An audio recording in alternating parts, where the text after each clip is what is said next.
Welcome once again students. आज के मेरी इस ऑनलाइन क्लास के वीडियो का टॉपिक है राइनिया। राइनिया एक जीवाश्मी टेरिडोफाइट है और आपके सिलेबस में ये यूनिट फर्स्ट में है। यूनिट फर्स्ट का लास्ट टॉपिक है। ये सिलेबस में आपको बता चुकी हूँ पहले। तो ये एकमात्र फॉसिल टेरिडोफाइट आपके कोर्स में है, जीनस राइनिया। सबसे पहले जब हम कोई भी जीनस या वंश के बारे में पढ़ते हैं तो उसका वर्गीकरण लिखते हैं।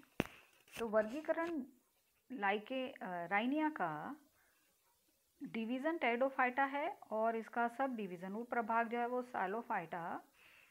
क्लास इसको साइलोफाइटोप्सिडा, गण इसका साइलोफाइटेलीस है, कुल राइनिएसी और इस वंश है राइनिया। राइनिया के दो स्पीशीज़, वंश के बाद हम लिखते हैं स्पीशीज़ या जाति, जो कि दो जातियां हैं इसकी। इसको आगे मैं आपको बताऊंगी। इसकी खोज जो है वो किडस्टोन और लैंग ने की थी और खोजा गया था इसको स्कॉटलैंड के डरबनडीशायर जगह से। वहाँ पर एक जगह थी, उसका नाम था राइनी चर्ट। राइनी है ना, राइनी चर्ट यानी ऐसे चट्टाने जैसे यहाँ पर वहाँ पर थी। तो वहाँ से किंगस्टन और लैंग ने इसको खोजा था, इस फॉसिल को खोजा था। और वो काल जो था वो था median Devonian era. Median Devonian era का इसकी खोज है। तो यहाँ 3 क्वेश्चन एक एक नंबर के बनते हैं।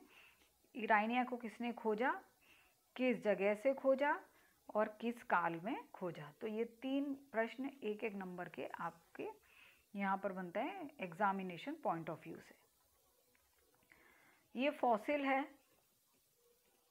जिस राइनी चर्च जगह से उसको लिया गया था। यहाँ पर आप इम्प्रेशन जैसे देख रहे हैं, ये राइनिया के इम्प्रेशन है। और ये राइनी चर्च एक चट्टान है जहाँ से इसको लिया गया है। इसकी बाह्य संरचना के बारे में अगर पढ़ें तो किंगस्टन एंड लैंग ने ये मानते हैं कि ये जो स्वाम्पी मार्शेस, जो वॉल्केनो जो होता है, जो ज्वालामुखी फटता है और ज्वालामुखी से जो पदार्थ निकलता है वो दलदल का जो रूप लिया, वहाँ पर ये उस जगह पर जहाँ ये पौधे उगते थे राइनिया, वहाँ पर ज्वालामुखी फटा होगा और उस ज्वालामुखी के फटने से जो पदार्थ निकलता है उसमें ये दब गए होंगे और फॉसिल का निर्माण इन्होंने किया होगा। इस जीनस को उसमें जो कि राइनी नामक जगह पर मिला था इसलिए इसका नाम राइनिया पड़ा था। और इसकी 2 ही जातियां खोजी गई थी, राइनिया वॉने वॉगेनाई एंड राइनिया मेजर। ये 2 नाम, फिर एक नंबर का एक क्वेश्चन अक्सर पूछा जाता है, राइनिया वॉने, जी साइलेंट है, वॉने वॉगेनाई एंड राइनिया मेजर। ये 2 नाम आप याद रखेंगे। ये दोनों ही हर्बेशियस थे, शाकीय थे। राइनिया मेजर जो है वो वॉने वॉगेनाई से लंबा था, लार्जर था देन राइनिया वॉने वॉगेनाई। चित्र में आप देख पा रहे हैं ये जो पौधा था विभाजित था, डिफरेंशिएट था इनटू किस में, प्रकंद में। प्रकंद मैंने पहले भी आपको बता चुकी हूँ और आप पढ़ चुके हैं सब कि प्रकंद जो होता है वो अंडरग्राउंड तना होता है। तो इसका ये जो तना है वो एक हॉरिजॉन्टल, क्षैतिज है ना, क्षैतिज था, क्रीपिंग था, यानी रेंगता हुआ। जब क्षैतिज होगा तो ऑब्वियसली वो क्रीपिंग होगा, इस तरह से आगे बढ़ेगा। जो कि किस में डिवाइडेड था, अपराइट, ऊपर निकलती हुई शाखाओं में, जो कि ब्रांच्ड थी। आप ब्रांचिंग इनकी देख रहे हो, इस तरह से ये ब्रांचिंग है। इस ब्रांचिंग को कहते हैं द्विभाजी शाखन। तो द्विभाजी शाखन इसमें मिलता था। पत्तियां इस पे नहीं पाई जाती, किसी भी तने पर आप देखें कहीं पर भी पत्तियां नहीं मिल रही हैं और तने में रूट्स भी नहीं मिलती थी। रूट्स की जगह पे टफ्ट्स ऑफ राइजोइड्स, मूलाभासों के गुच्छे, यहाँ देख पा रहे हो आप, मूलाभासों के गुच्छे यहाँ पर मिलते थे उस जगह पर जहाँ से कि एरियल ब्रांचेस निकल रहे हैं। तो वो इसको नोड रीजन अगर माने तो नोड रीजन से टफ्ट्स, गुच्छे जो हैं मूलाभास के पाए जाते थे। तो मूलाभास के गुच्छे हो गए, ये प्रकंद या राइजोम हो गया, ये इसका एरियल वायवीय तना हो गया, और इसका जो शीर्ष है, तने का शीर्ष आप देखेंगे स्टेराइल जैसे दिखाया है, और ये फर्टाइल है, यानी दो तरह का होता है। कुछ ब्रांचेज हैं उन पे स्पोरेंजियम नहीं लगते थे, उनको स्टेराइल या बंध शीर्ष कहा गया, और कुछ ब्रांचेस के ऊपर स्पोरेंजियम या बीजाणुधानी लगती थी, एकल बीजाणुधानी शीर्ष पर लगती थी, और इन बीजाणुधानियों का जो शेप था वो पियर शेप था। इसको मैं आगे अभी आपको बताऊंगी। तो राइनिया मेजर जो है उसका जो एरियल तना, जो अपराइट शाखा है, वो 50 सेंटीमीटर लंबी थी और 1.5 मिलीमीटर से 6 मिलीमीटर का उसका डायामीटर था। ठीक है, जैसे ये तना है तो उसकी हाइट जो है वो 50 सेंटीमीटर, और डायामीटर तने का, सिलिंड्रिकल तना होता है, बेलनाकार तना है, तो उसका जो डायामीटर है वो 1.5 से 6 मिलीमीटर का होता था। जबकि वोनेवोगेनाई की हाइट जो थी वो 20 सेंटीमीटर थी, और वो 1 से 3 मिलीमीटर हाइट का था। इसका मतलब मेजर मतलब बड़ा होता है ना, तो मेजर जो है वो वोनेवोगेनाई से बड़ा था। एरियल ब्रांचेस कैसे थी? सिलिंड्रिकल, अभी मैंने बताया। नेक्ड यानी लीफलेस, पत्तियां उन पे नहीं पाई जाती थी। द्विभाजी शाखन था, फोर्क बनाते हैं, इस तरह से फोर्क बनाया, और उनके शीर्ष जो थे वो नुकीले थे। एरियल ब्रांचेस के टेपरिंग वेजिटेटिव पार्ट पर पियर शेप, नाशपाती के आकार की टर्मिनल यानी अंतस्थ बीजाणुधानी पाई जाती थी। ये वही सारा डिस्क्रिप्शन है जो मैंने अभी आपको चित्र में बताया है। चित्र में सारा बताया था, पियर शेप टिप पर ये मिल रही हैं। एरियल ब्रांचे द्विभाजी शाखित हैं, पत्तियां इन पे नहीं पाई जाती हैं, रूट इन पे नहीं मिलती हैं। तो ये इसका एक्सटर्नल मॉर्फोलॉजी थी। अब इस चित्र में आप देखेंगे कि मेजर और ग्वानेवोगेनाई दोनों जातियों को का कंपैरिजन आप देख सकते हैं। मेजर जो है वो आप देखो 50 सेंटीमीटर का है, जबकि उसके कंपैरिजन में ये लगभग 20 सेंटीमीटर तक होता है। दोनों में ही द्विभाजी शाखन है, दोनों में ही राइजोट्स है, वो स्ट्रक्चर पूरा सिमिलर है। डिफरेंस इज दैट कि यहाँ पर अपस्थानिक शाखाएं, एडवेंटिशियस ब्रांचेस आप देख पा रहे हो, जैसे छोटी छोटी इस तरह की शाखाएं ये यहाँ पर और यहाँ पर दिख रही हैं, जबकि ये यहाँ पर नहीं पाई जाती, मेजर में नहीं मिलती हैं। तो ये एक डिफरेंस है वोनेवोगेनाई और मेजर में। ठीक है, तो दो डिफरेंस हो गए। एक, दोनों की हाइट, तने का डायामीटर, वोनेवोगेनाई का हाइट कम होती है, मेजर की हाइट ज़्यादा होती है। एंड सेकंड डिफरेंस इज वोनेवोगेनाई के अंदर एडवेंटिशियस ब्रांच, अपस्थानिक शाखाएं पाई जाती हैं, छोटी छोटी अपस्थानिक शाखाएं मिलती हैं जो कि मेजर में नहीं पाई जाती हैं। इंटरनल स्ट्रक्चर की बात करें, एनाटॉमी जिसे हम कहते हैं, तो एरियल तना, अभी तना दो भागों में बटा था, राइजोम प्रकंद में और वायवीय शाखाओं में, तो दोनों की ही संरचनाएं जो हैं वो सिमिलर होती हैं। लेकिन जो वोनेवोगेनाई है वहाँ पर कुछ अभी एडवेंटिशियस ट्विग्स जो शाखाएं जो दिखी थी, उनका थोड़ा सा वेस्कुलर स्ट्रक्चर अलग होता है। तने का अगर अनुप्रस्थ काट, एरियल शूट के अनुप्रस्थ काट की संरचना को अगर देखें तो उसके अंदर एपिडर्मिस दिखाई दे रही है, कॉर्टेक्स, एपिडर्मिस को हिंदी में कहते हैं अधिचर्म, सबसे भारी लेयर इसकी अधिचर्म होती है, यानी हमने इसका अनुप्रस्थ काट, इस तरह का काट किया गया, फॉसिल का काट किया गया। आप ये ध्यान रखिएगा, ठीक है। हम फॉसिल के बारे में जब लिखते हैं तो पास्ट टेंस में लिखते हैं था करके, ठीक है। एपिडर्मिस अधिचर्म थी, अधिचर्म के बाद का ये जो पूरा रीजन है इसको कॉर्टेक्स या वल्कुट कहते हैं। वल्कुट दो भागों में बटा हुआ है, आउटर बाहरी वल्कुट और इनर वल्कुट। बाहरी वल्कुट, ये जो एपिडर्मिस के नीचे ये लंबी लंबी कोशिकाएं दिख रही हैं, जिसे हाइपोडर्मिस भी कहते हैं, अधोचर्म भी कहा जाता है।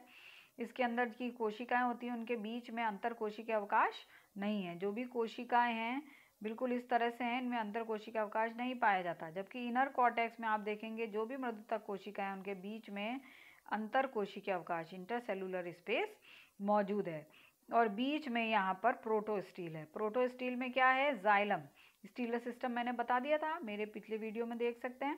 बीच में जाइलम है और xylem is surrounded by phloem. तो किसी प्रकार का पित्त या मज्जा उपस्थित नहीं है, तो ये ठोस रम इसमें पाया जाता है।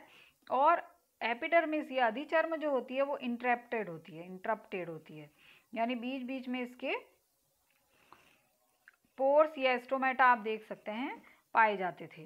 ठीक है, तो पोर या स्टोमेटा जो हैं उनका डायरेक्ट संबंध जो होता है, यहाँ पर आप देखें स्टोमेटल कैविटी यहाँ पर है और ये पूरी तरह से अंदर की कोशिकाओं से में जाकर खुलता है ना। तो अंदर की कोशिकाओं में जाके खुलता है, इसका मतलब चूंकि इसके तने पर लीफ नहीं थी तो इनर कॉर्टेक्स जरूर हरा रहा होगा, यानी उसमें क्लोरोफिल रहा होगा और इस एरियल शूट के इस इनर कॉर्टेक्स के द्वारा ही प्रकाश संश्लेषण की क्रिया होती होगी, क्योंकि ये स्टोमेटा जो है उसकी ओपनिंग सीधे यहाँ पर जाकर खुलती है। तो एक स्टोमेटा की संरचना भी देखेंगे तो स्टोमेटा में जो एज यूजुअल जो संरचना होती है, बीच में एक पोर होता है जिसे स्टोमा कहते हैं, उसके दोनों तरफ गार्ड सेल्स होते हैं और गार्ड सेल के चारों तरफ एपिडर्मल सेल, जो कि एक स्टोमेटा की संरचना होती है, वो यहाँ पर भी मिलती है।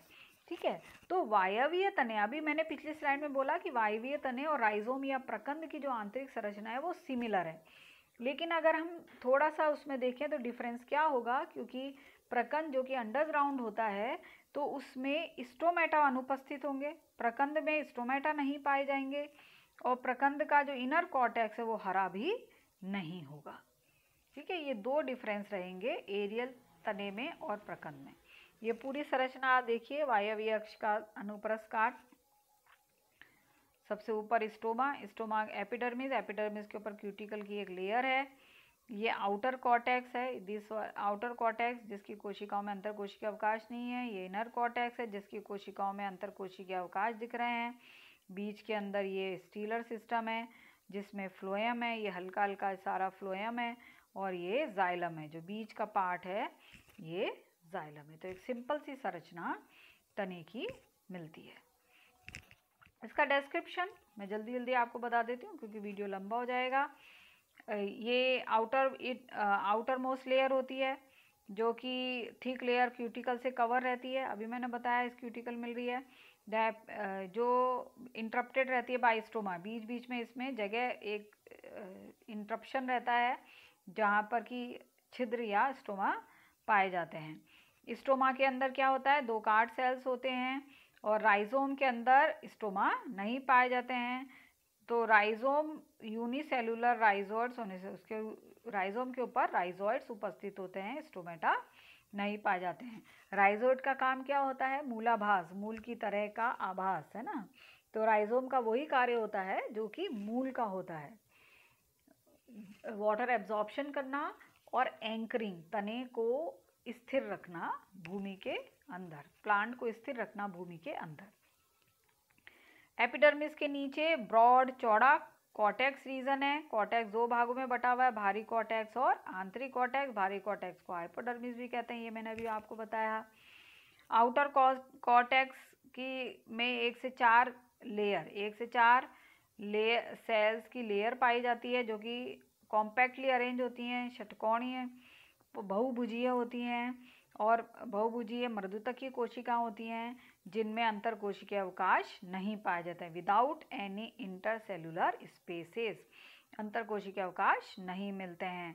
इस रीजन को हाइपोडर्मिस या अधोचर्म भी कहा जाता है। इनर कॉर्टेक्स जो होता है वो हाइपोडर्मिस के नीचे होता है और इस कॉर्टेक्स में ये कॉर्टेक्स जो होता है वो ब्रॉड, बड़ा चौड़ा रीजन होता है।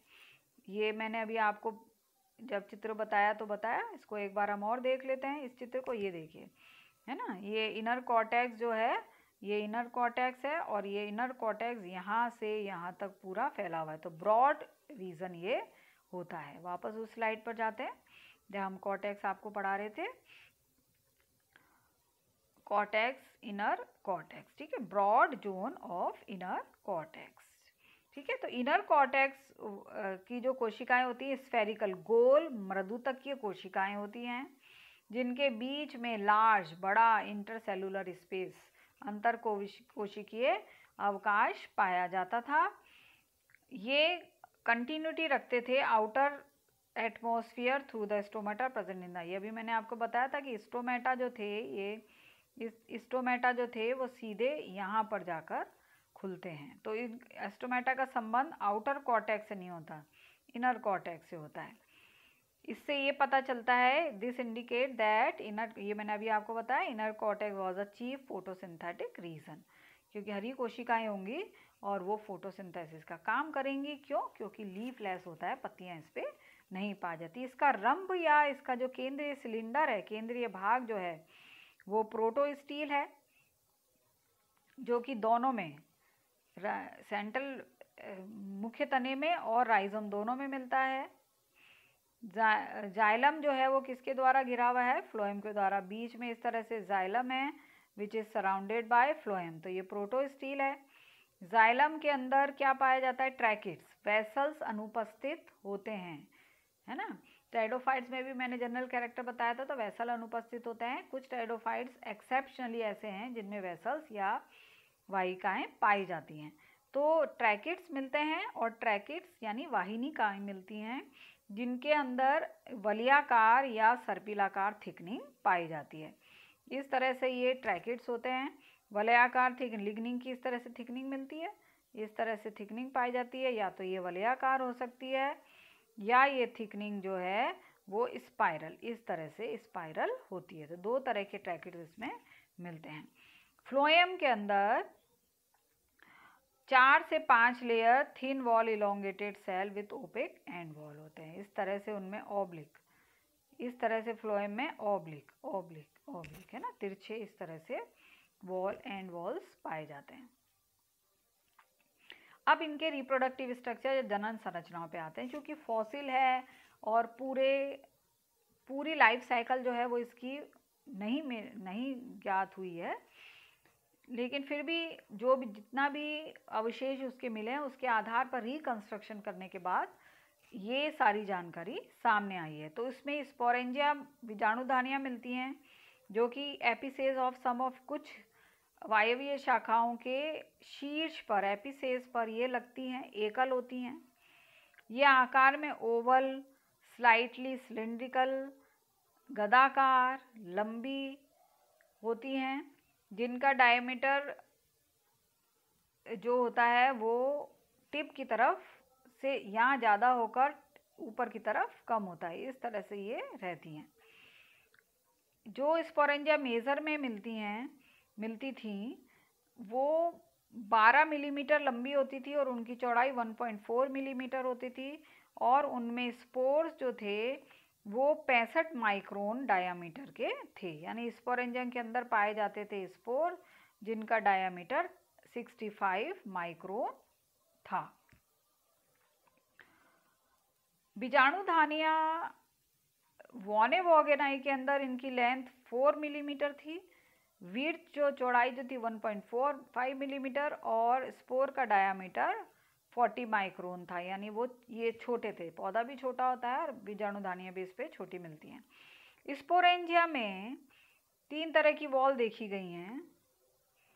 आउटर एपिडर्मल, मिडिल 3 लेयर्स की रोज होती है, मतलब मोटी होती है, और इनर लेयर।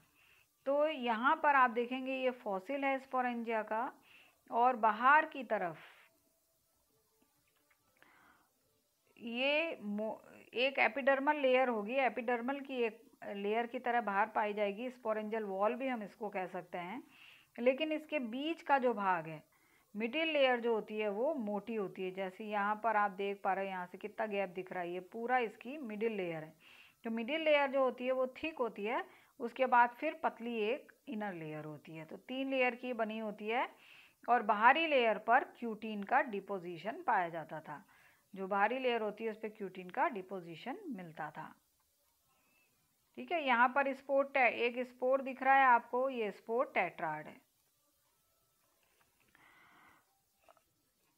इसकी गैमेटोफिटिक स्टेज के बारे में अगर देखें, ये मैंने स्पोर तो हो गया, स्पोरेंजियम हो गया। अब इसकी चूँकि मेन पादप शरीर जो होता है वो स्पोरोफिटिक है, क्योंकि ये टेरिडोफाइट है।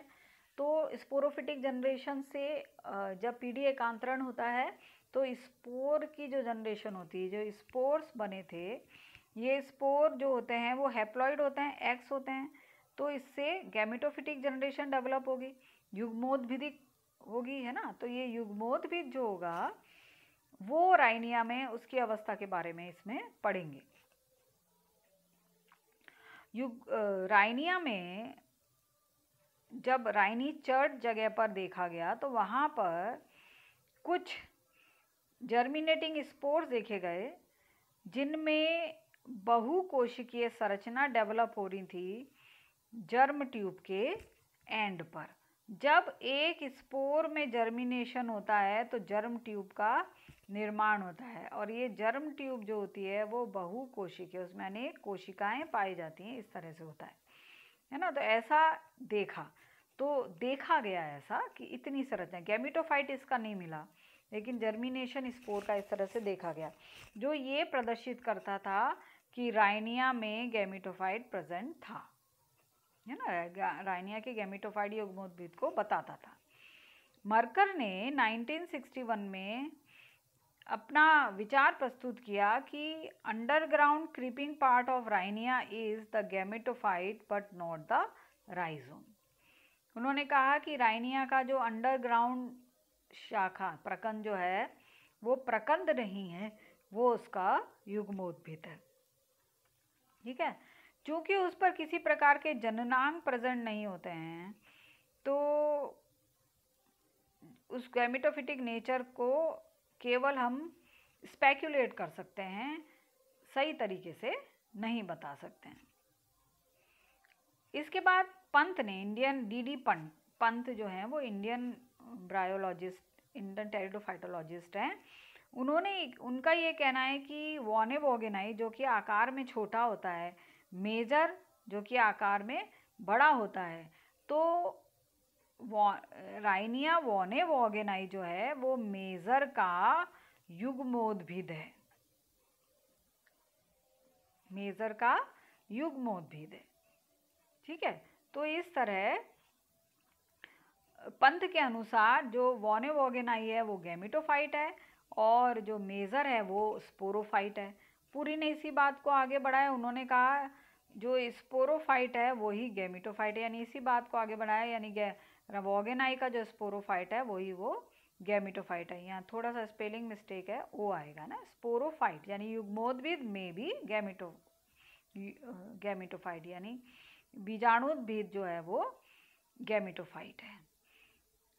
एक फॉसिल में थोड़ी सी संरचना और भी पाई गई, वो ये था कि इसके जो भी संरचना मिली राइनी चर्ट नामक जगह पर, वहाँ पर एक आर्किगोनियम जैसी संरचना भी, स्त्रीधानी लाइक स्ट्रक्चर भी देखा गया।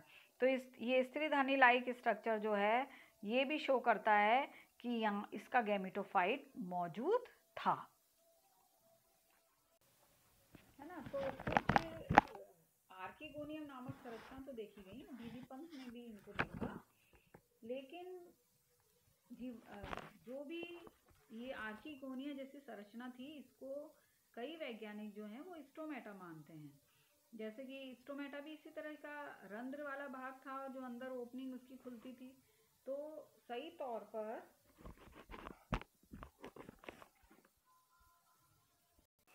कई वैज्ञानिक जो हैं वो इस आर्किगोनियम लाइक संरचना जो होती है उसको स्टोमेटा मानते हैं। जैसे स्टोमेटा की ओपनिंग होती है ना एपिडर्मिस से, उस तरह से, क्योंकि इसका शेप जो आर्किगोनियम की तरह था तो इसकी डीडी पंत वगैरह ने इसको स्त्रीधानी का नाम दिया। लेकिन अब तक जितनी भी राइनिया के बारे में स्टडी की गई है, जितने भी राइनिया के जीवाश्म का अध्ययन किया गया, उनमें से किसी में भी पूधानी जैसी कोई संरचना नहीं मिली है।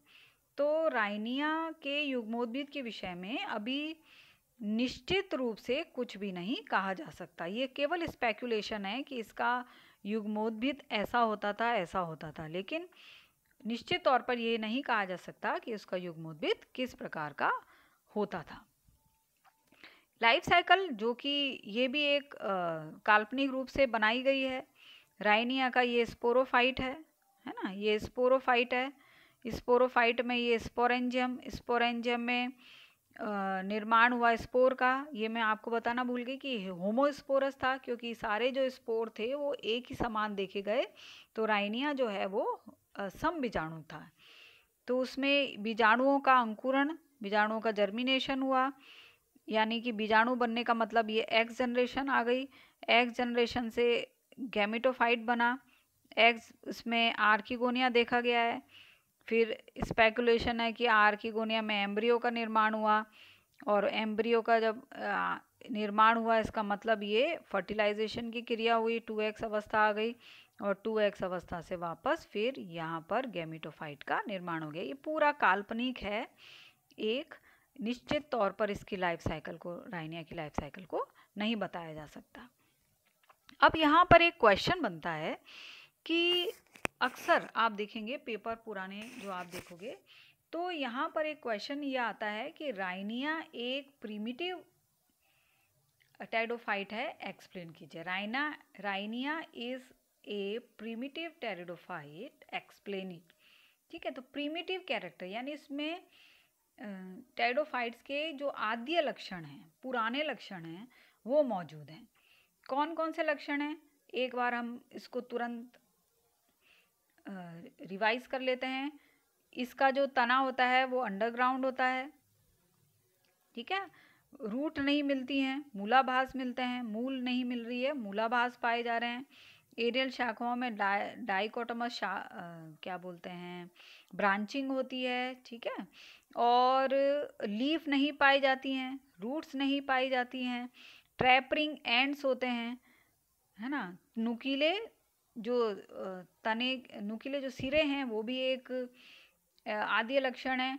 और उन वायव्य शाखाओं के ऊपर स्पोरेंजियम या बीजाणुधानी का मिलना सॉलिटरी टर्मिनल पोजीशन में, एकल अंतस्थ पोजीशन में भी एक इसका प्रिमिटिव लक्षण है।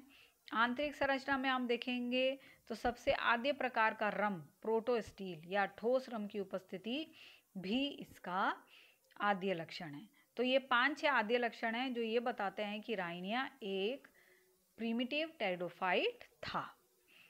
तो यहाँ पर आज आपकी यूनिट 1 कंप्लीट हो जाती है, और नेक्स्ट लेक्चर में मैं यूनिट 2 पढ़ाऊँगी। Thank you very much.